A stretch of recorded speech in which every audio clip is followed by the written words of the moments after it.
32 earthquakes hit one small piece of Northern California in a single day this week. Over 7 days, the count reached about 80. The largest was a magnitude 4.2. All of them are shallow. All of them are 75 miles from San Francisco, and the sequence is spreading in a direction that matches no mapped fault in the area. Seismologists have seen this on this exact fault before. By the end of this, you will know what it was, and the one number that would change everything. There's a patch of hill country in northern Sonoma County, California, about 8 kilometers east-southeast of the town of Cloverdale, that has produced roughly 80 earthquakes in the last 7 days. 32 of them arrived inside a single 24-hour window ending Saturday. The largest of the week was a magnitude 4.2.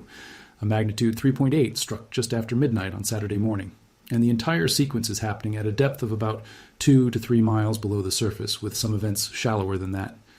To put the location in terms that matter, this is roughly 75 miles north of San Francisco. It is in wine country, off Highway 101, in terrain where the nearest town has a population of about 9,000 people. Cloverdale itself has felt a lot of this, so has a good stretch of Sonoma and Mendocino counties. None of these earthquakes has caused significant damage. A magnitude 4.2 is a solid jolt, not a disaster. A magnitude 3.8 rattles dishes. If you judge this sequence purely by the numbers on the individual events, you would file it under routine Northern California seismicity and move on. It is also worth understanding what the word swarm actually means here, because it is not a synonym for a lot of earthquakes. A normal earthquake sequence has a shape. One event dominates the main shock, and everything that follows is smaller, arrives afterward, and tapers off along a predictable decay curve that seismologists have been fitting to data since the 1890s. You can watch it happen in real time on any large quake. The big one lands, the aftershocks pile up in the first hours, and the rate drops off steadily from there. A swarm has no such shape. There is no dominant event, no clean decay, and no obvious start point. Energy is distributed across dozens or hundreds of similar-sized earthquakes over days or weeks, and the sequence can go quiet for a day, and then re-intensify for no visible reason. That behavior points at a different driver, not a single locked patch of fault snapping and then settling, but something moving through the rock and switching structures on one after another. That is not what the people watching this catalog in real time are doing. They are watching it very closely, and the reason has nothing to do with the size of the earthquakes. It has to do with the direction they are moving. The faults in this part of California all point the same way. They are part of the San Andreas system, and they share its orientation, running roughly northwest to southeast, which on a map reads as more or less north to south. The Maacama fault, which is the structure this swarm sits on or right next to, is a right lateral strike-slip fault with exactly that trend. It runs north from Santa Rosa, past Ukiah, and it forms the northern continuation of the Hayward and Rogers Creek fault system. When a strike-slip fault produces an ordinary aftershock sequence, the earthquakes line up along the fault. They form an elongated cloud that traces the plane that broke. That is not a rule of thumb. That is what a fault rupture is. The earthquakes mark the edges of the patch that slipped. The Cloverdale sequence is not doing that. It is spreading west to east. It is running across the grain of every mapped structure in the area, at a high angle to the faults it is supposedly occurring on. The phrase being used by people tracking the catalog hour by hour is that it is spread out in an abnormal fashion and running opposite of what the faults run. And the conclusion they have drawn from that is blunt. This is not an aftershock sequence. They are right about the observation. The geometry is genuinely strange, and it is the single most important fact in this entire story. But there is a published explanation for exactly this behavior, on exactly this fault, and we will get to it, because it is both more interesting and considerably more grounded than the alternatives circulating online right now. First, though, it is worth being honest about what we actually know about the fault this is happening on. The Maacama fault moves at about 9 millimeters per year. That is roughly a third of an inch annually, a meaningful rate for a California fault, comparable to some of the better-known structures in the Bay Area. Parts of it also creep, sliding along aseismically at something like 7 millimeters per year without producing earthquakes at all. That creep number deserves a moment because it changes how you should read everything else. A fault that creeps is a fault that is partially releasing its stress continuously without earthquakes. The two sides slide past each other slowly enough that you can watch it deform a curb or a fence line over decades. Faults that creep along their entire length are generally considered less dangerous because the strain never accumulates to the point where it has to be released violently. Faults that creep in some places and lock in others are a different problem. The locked patches keep loading while the creeping sections quietly slide, and the boundary between the two is where things break. On the Maacama, we know creep is happening. We do not have a good map of where it stops. Here is the part that should get your attention. Scientists know remarkably little about the Maacama Fault's earthquake history. Its paleoseismic record, the trenching work and sediment analysis that tells researchers how often a fault has produced large earthquakes in the past, is thin. Its earthquake cycle is poorly constrained. Nobody can tell you with confidence how often this fault produces a major event because nobody has been able to establish the pattern. That matters because the Maacama is not an isolated structure. Follow it south and it connects to the Rogers Creek Fault. Follow Rogers Creek south and it runs under San Pablo Bay, where researchers verified that it links directly to the Hayward Fault. The two are now mapped as one continuous structure rather than two separate faults. So the thing shaking under Cloverdale this week sits at the northern end of a chain that runs down into the most heavily populated part of Northern California. That is not a prediction. The Maacama producing 80 small earthquakes does not mean the Hayward Fault is about to do anything. Faults in a system are not dominoes, and treating them that way is how people talk themselves into forecasts that never arrive. But the structural connection is real. It is mapped, and it is the reason this particular fault gets more attention than its size alone would justify. In August of 2020, an earthquake sequence started inside the Maacama fault zone. It reached a maximum magnitude of 4.2. It generally decayed over time, but it kept restarting, persisting episodically all the way into December of that year. And when seismologists first looked at it, it appeared exactly as strange as the current sequence appears now. 3 researchers, Shelley, Scummel, and Hardebeck, spent the following years taking that sequence apart. They published the result in Geophysical Research Letters in 2023, under a title that gives away the answer, Fracture Mesh Faulting in the Swarm-like 2020 Maacama Sequence. What they did was brute force precision work. They used waveform correlation to detect earthquakes far too small to appear in the standard catalog, then relocated them relative to one another, then calculated high-precision focal mechanisms, the solutions that tell you the orientation of the fault plane that produced each event. They ended up with 3,520 relocated earthquakes, most of them below magnitude 1, earthquakes that nobody standing on the ground above them would ever have felt. The reason that method matters is that the small earthquakes carry the information. A standard regional catalog might record a few hundred events from a sequence like this, everything above roughly magnitude 1.5, located to within a kilometer or so. That is enough to tell you where the sequence is, and almost nothing about its structure. Push the detection threshold down below magnitude 1 and relocate everything relative to everything else, and the smear resolves into individual planes. You stop seeing a cloud and start seeing the actual faults. 3,520 events is the difference between knowing something happened and knowing what happened. And what that catalog showed was this. The sequence did start on a right lateral fault, plausibly a strand of the Maacama itself, behaving the way the Maacama is supposed to behave. But it did not stay there. It activated a whole population of secondary faults running the other way, left lateral structures, arranged in an overlapping stepped pattern, cutting across the parent fault at an angle. Together, the main strand and all those cross-cutting secondary faults form what the authors called a fracture mesh, not one plane. A 3-dimensional interlocking network of small faults, all of them capable of slipping, all of them oriented differently from one another. That is why the geometry looks wrong. A fracture mesh does not produce an elongated cloud along the main fault, because the earthquakes are not happening on the main fault. They are happening on the cross structures, which by definition intersect the regional grain at a high angle. A sequence spreading west to east across a north-south fault system is not behaving impossibly. It is behaving exactly like a fracture mesh, a thing this specific fault zone demonstrably produced 6 years ago at the same maximum magnitude of 4.2.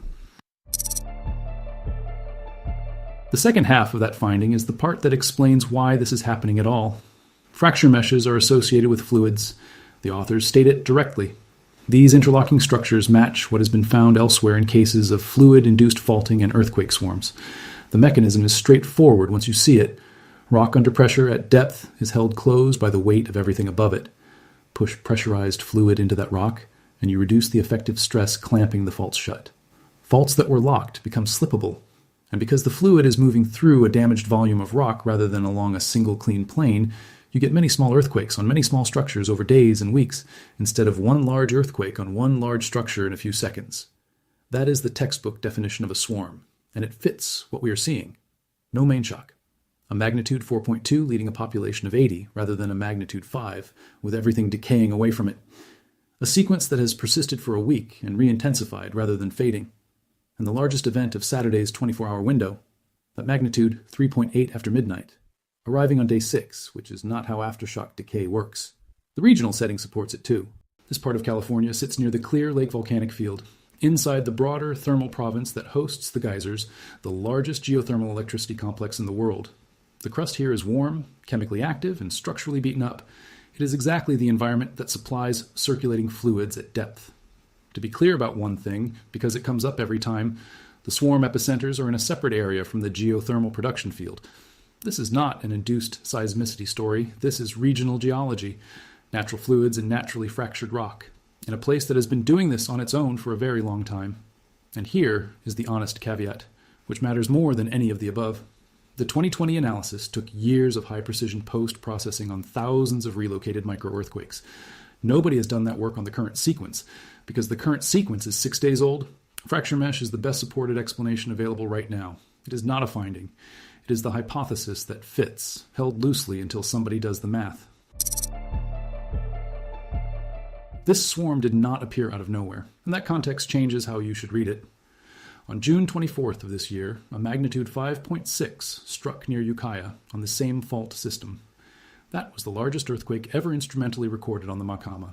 Not the largest in a decade, the largest since instruments have been watching it. That June event deserves more weight than it got at the time. When a fault produces the largest earthquake in its instrumental record, the honest reading is not that the fault has become more dangerous. It is that our record is short. Instruments have been watching the Maacama for a few decades. The fault has been moving for millions of years. A record-setting magnitude 5.6 on a structure like that tells you far more about the length of the observation window than about the state of the fault. But it does establish something useful. This system is capable of producing events in the mid-5 range, and it did so 6 weeks ago, 40 miles north of where the current swarm is. Then, on July 28th, a magnitude 4.3 hit near Cloverdale at 20 to 8 in the evening, Pacific time, at a depth of about 5.5 kilometers. The U.S. Geological Survey flagged it as a potential main shock, and the sequence that followed ran to more than 160 events. Now we have this week, 80 more earthquakes, a magnitude 4.2, and a geometry that does not match the fault. So the correct framing is not that a swarm started last week. The correct framing is that the Maacama fault system has been switching on and off for 6 weeks, escalating in complexity, and it has not stopped. Whatever is driving it, and the fluid explanation is the strongest candidate, it has been driving it since late June. That is the primary story. What follows is context, and it is the reason a lot of people started looking at Northern California in the first place. On Friday night, at 49 minutes past 9 Pacific time, which is 4:49 in the morning Universal Time on Saturday, a magnitude 5.6 earthquake struck beneath the ocean floor west of Vancouver Island, British Columbia. The depth was about 10 kilometers. The coordinates put it at roughly 49.6 degrees north, 129.3 degrees west. Light to moderate shaking was felt on Vancouver Island, and reports came in from as far south as Washington State. No damage. No tsunami threat from any agency. And as of Saturday afternoon, more than 12 hours later, not a single aftershock had been cataloged from it. That last detail is worth flagging. Part of it is simply detection. An earthquake below about magnitude 4.5, 200 kilometers offshore, will not register on land-based instruments at all. But a genuinely quiet interval after magnitude 5.6 on an oceanic fault is still a data point, and it is the opposite of what the Cloverdale sequence is doing. Now here is the detail that made people pay attention. This was the second magnitude, 5.6, on that exact structure in 12 days. An identical magnitude event struck the same region on July 20th, located by Earthquakes Canada, about 219 kilometers southwest of Port Hardy, at essentially the same depth. It carried a green alert, no tsunami risk, and was felt as far as Metro Vancouver, more than 450 kilometers away. 2 earthquakes, same magnitude, same depth, same structure, 12 days apart. To understand why that repeat is not surprising, you need to know what is actually up there. What most people call the Juan de Fuca plate is 3 plates. The Gorda plate sits at the southern end, offshore Northern California. The Juan de Fuca plate proper is the large middle section. And the Explorer plate is the small fragment at the far northern end, west of northern Vancouver Island. The Explorer plate is being torn off. It is fragmenting along its boundary with the Juan de Fuca plate. And the working interpretation among researchers is that it is progressively decoupling from the subduction process entirely, that on geological timescales it may stop subducting and convert to a sliding transform boundary instead. That is not speculation from a comet section. A 2025 study in Science Advances, led by Brandon Shuck, imaged it directly. Using seismic data collected aboard the research vessel Marcus G. Langseth, the team found 2 active tears in the subducting slab and a fault network roughly 20 kilometers wide, cutting through sediment, through crust, and into the upper mantle. The Explorer microplate is in the process of being severed from the system.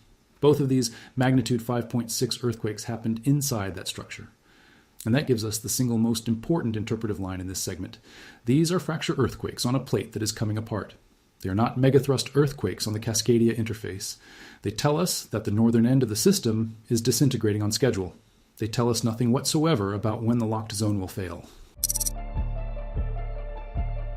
There is one more thing about Friday night worth 2 minutes, because it generates more suspicion than almost anything else in this field.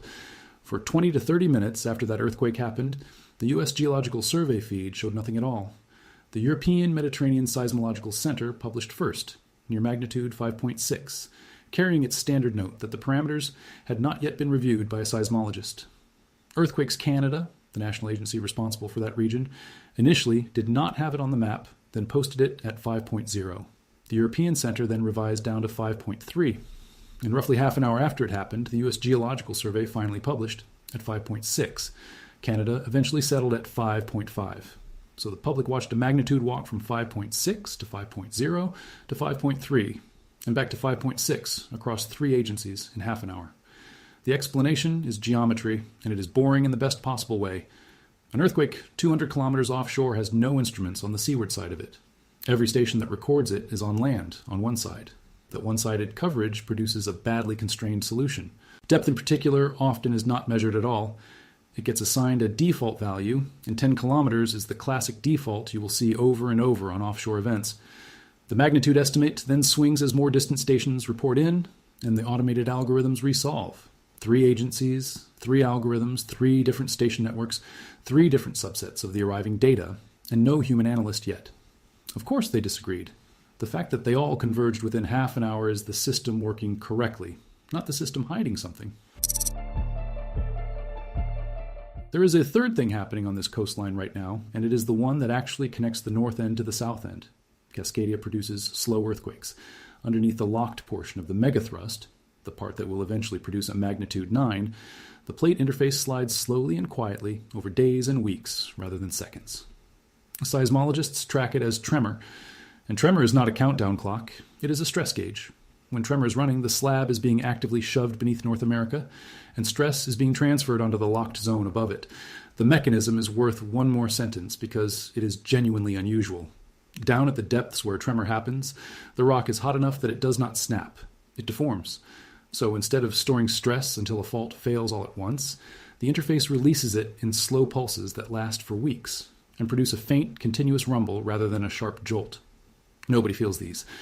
They were only discovered in the early 2000s, when researchers realized that the noise they had been filtering out of their data was a signal, and every one of those slow pulses hands its stress upward to the shallower part of the fault that is still locked and still capable of snapping. Through mid-July, tremor was running hard. 307 epicenters were logged on July 14th across the full margin. By July 24th, the tally had climbed to 382, with the concentration shifting to the southern end, offshore Northern California and Southern Oregon. Then it stopped.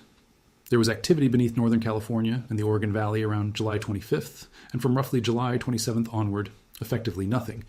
A single cluster of about 40 epicenters beneath southeastern Washington on Saturday, and 3 to 4 days of near silence before it. Now hold that against the primary story. The stated working relationship on this margin is that elevated tremor comes with what get called stress quakes in Northern California. The slab loading up, the strain expressing itself down the coast. Tremor is currently at its quietest in weeks, and Northern California is producing a swarm anyway. That brings us to the claim circulating online, which is that all of this together represents the West Coast unzipping, one connected failure propagating down the plate boundary toward a major California earthquake. The data does not support it, and the reasons are specific. Static stress transfer, the permanent stress change caused by one fault slipping, falls off roughly as the cube of the distance from the source. The Vancouver Island epicenter is about 1,100 kilometers from Cloverdale. At that range, a magnitude 5.6 produces a stress change smaller than what a passing weather system delivers. Dynamic triggering, the transient stress carried by seismic waves, is real and has been documented at continental distances, but it is associated with much larger earthquakes, generally magnitude 7 and above, arriving at sites already on the edge of failure. And the decisive fact is chronological. The Cloverdale sequence was already running for several days before the Vancouver Island earthquake happened. The swarm did not start after the quake. It was already there. 3 unusual things are happening on the same coastline. That is not the same as one thing happening in 3 places. So here is what actually matters going forward. On the Maacama, the thing to watch is not whether the swarm continues. Swarms continue. That is what makes them swarms. The thing to watch is whether the maximum magnitude climbs. The 2020 sequence topped out at 4.2 and stayed there for 4 months. This one is currently at 4.2. If the ceiling holds, the fracture mesh interpretation gets stronger, and this is a fluid story that will run its course and stop. If a 5 appears, the interpretation changes, because that starts to look like a single structure taking over from the mesh. Watch the ceiling, not the count. Watch the footprint as well. If the sequence keeps spreading east to west across the grain, that is consistent with a mesh illuminating cross faults. If it suddenly organizes into a line along the Maacama trend, something different is happening. At the northern end, expect more fracture earthquakes off Vancouver Island. A plate that is actively tearing apart produces earthquakes while it tears. A third magnitude 5 in that same fracture boundary would not be a surprise and would not be a signal about Cascadia. It would be the explorer plate continuing to do the thing it has been doing. And on the interface itself, the number to watch is the tremor count. When the next slow slip episode begins, and it will, these run on cycles of roughly 10 to 22 months depending on the segment. That is when stress starts loading the locked zone again. 326 years have passed since Cascadia last ruptured on the 26th of January, 1700. Quiet does not mean the pressure has come off. It means the slab is between episodes. The single most useful thing in all of this is the least dramatic. A fault 75 miles north of San Francisco, one that scientists openly admit they do not understand well, has spent 6 weeks producing sequences that do not fit the standard model. That is not a warning of anything imminent. It is a reminder that a structure connected to the Hayward Fault is being studied in real time by people who are candid about the limits of what they know. We will be tracking it as the week develops.